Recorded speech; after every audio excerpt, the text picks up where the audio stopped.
What's going on, guys? Welcome back to the channel. It is Monday over here.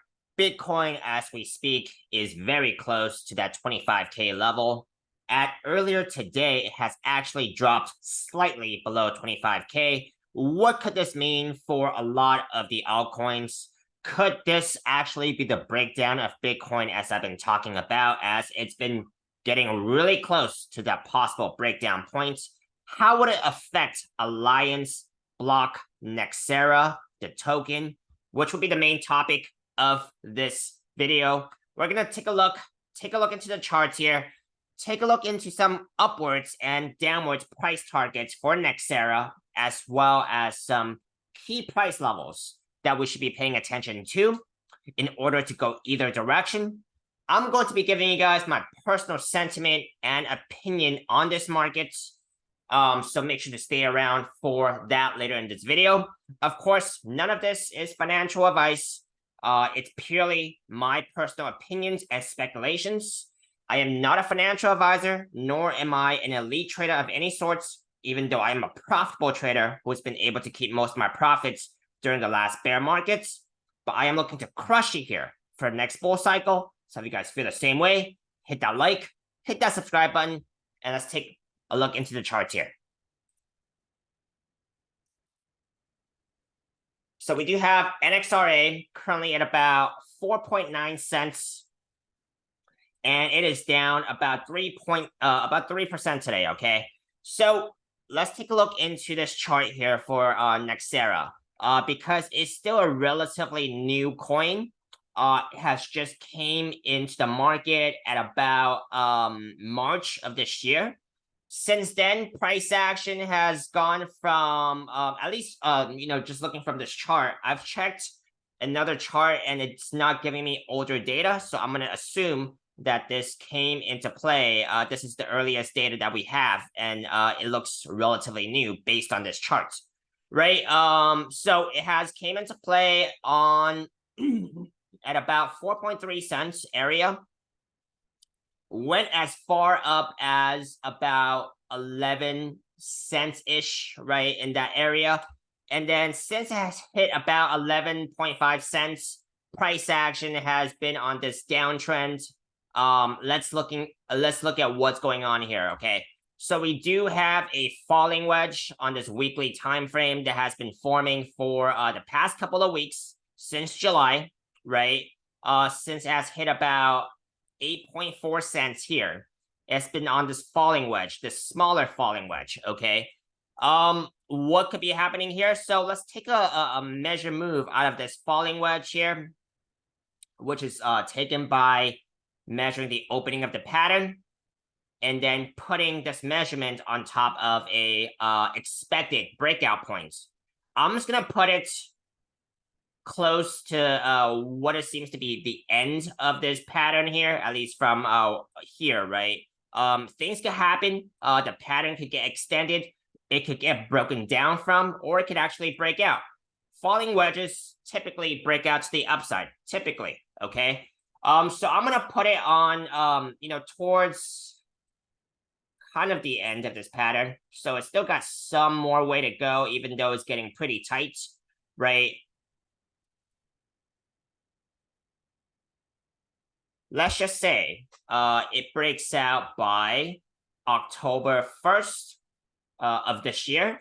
Then we're going to have a measure move for about 6.2 cents, okay?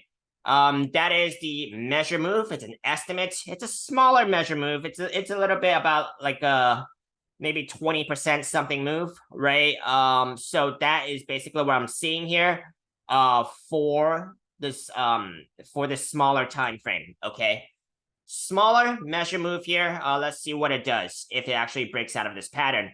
Some things to consider are basically the key resistances going up, okay? Since this is still a relatively new coin, we don't have as many major moving averages on top of the price action to be looking out for. So in my opinion, that is good news because I'm a trader. If I see fewer resistances when I'm long, that's good, okay? That's better than having to look out for a lot more resistances and past trading history, okay? So right here, notably, there's going to be the weekly 21, which is at about 6.2, 6.3 cents area, which is pretty in line with where the target is right now. Let's take a look into the 3-day time frame. Now, the 3-day time frame here, we do have the 3-day 21 SMA at about 6.3 cents area. 3-day 50 SMA at about the 6.5 cents area, okay? So those are some levels to be paying attention to, and these are moving averages, so they're going to be moving, okay? So it's going to be pretty important to just keep your eyes on where the moving averages are at a certain point in time, because it can definitely change. Now, let's take a look into the monthly time frame. I doubt there's even a moving average on here.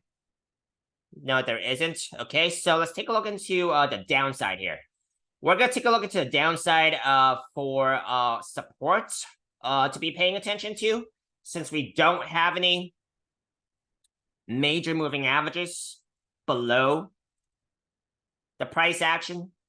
We're gonna be taking a look into past trading history, which is very limited. So we can even go to the weekly time frame here.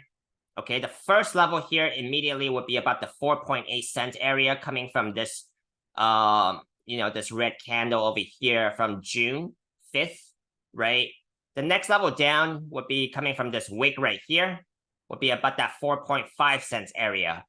And then the next one down would be basically from the beginning, about that 4.3 to 4.5 cents area, very close, okay?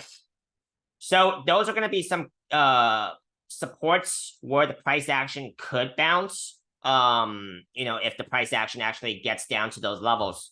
What kind of bounce would it be? Would it be a bounce that takes the price action further upwards, or would it be a bounce that before the price action continues downwards? You're really going to have to check at that time at a lower time frame and see what kind of trading pattern it's giving you, so you can get so you can kind of get it right, more likely so. Okay, nothing is certain. It just gives you more of a probability of knowing if it's bullish or bearish, right? Now, that is basically what I'm seeing here. I can make an estimate on what could potentially happen as well. So I mean, if this breaks down, this could be a bigger falling wedge, right? This is a double bottom, right, on this weekly time frame. I do want to mention that as well. This is a double bottom, okay, with the neckline to be about, I'm just going to say 8.5 cents here, just to be even, okay? If the price action is able to break out of the smaller falling wedge and then get to 8.5 cents area, which is the neckline of this double bottom, and break out of this double bottom, then we could be looking at a higher measure move. But that is still a little bit of a stretch from where we are right now. But just for yeah, I'm not gonna make an estimate right now, because it's still, I think it's still a little far away. So let's see if this price action can even meet the price target here, the measure move here, and come back up to about 8.5 cents area, because this measure target is still kind of it's very short of this 8.5 cents area. So let's see what it does. We're gonna revisit this chart later, this market later, if enough of you guys want to see it.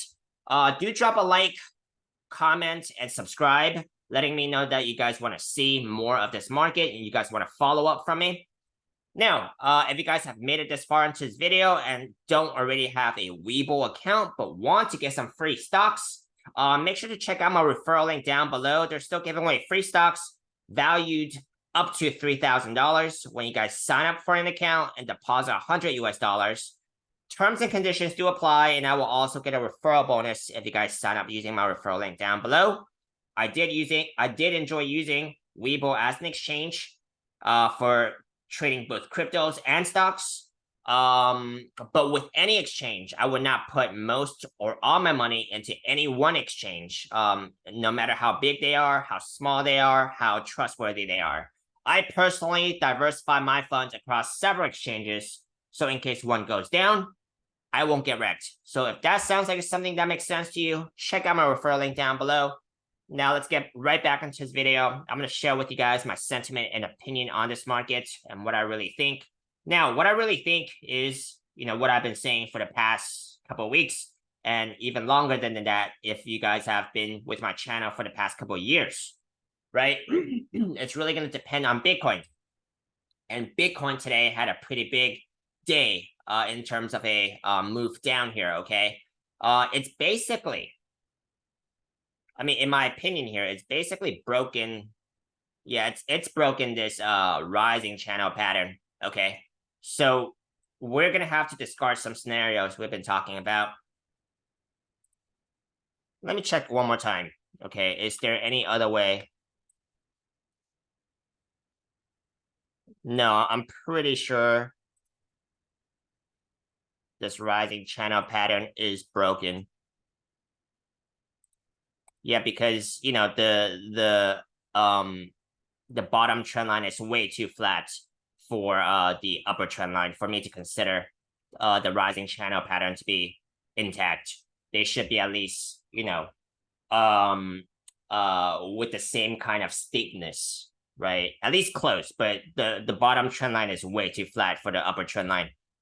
Now, we do have the double top pattern here, which seems to be playing out, right?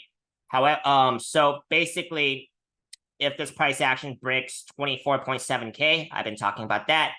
This confirms the breakdown of this double top pattern, which would not look good for Bitcoin as well as quite a bit of the altcoins here. Okay, the weekly 50 SMA is currently at about 24.3, 24.4 area. Let's see what type of bounce that would give the market. Going to be following up on this chart on a smaller time frame and see if we can get any clues on what could be happening. Okay, so we can get more of an idea of what could be happening here, right? So if it breaks 24.7K, that's not going to be good, but the weekly 50 SMA is coming up further up to 24.7. So let's see if this changes anything. Now, we do have a cup and handle pattern here. If the price action is still able to get back to about 32K area, this would still complete this cup and handle pattern, which would look a lot more bullish for the crypto markets as a whole. Overall, okay. My personal opinion, of course, unless we confirm the breakdown of this thing, I'm still overall bullish. I am long and short on quite a bit of altcoins, depending on their setups. I am not currently trading NEXERA, but if you guys do want to check out, if you want me to bring a follow-up of NEXERA, like, subscribe, comments, one of those, and then I will bring you guys a follow-up if enough of you guys want to see it. That's it for this post. Thank you very much for watching. Hope you guys have a great rest of the day. See you later.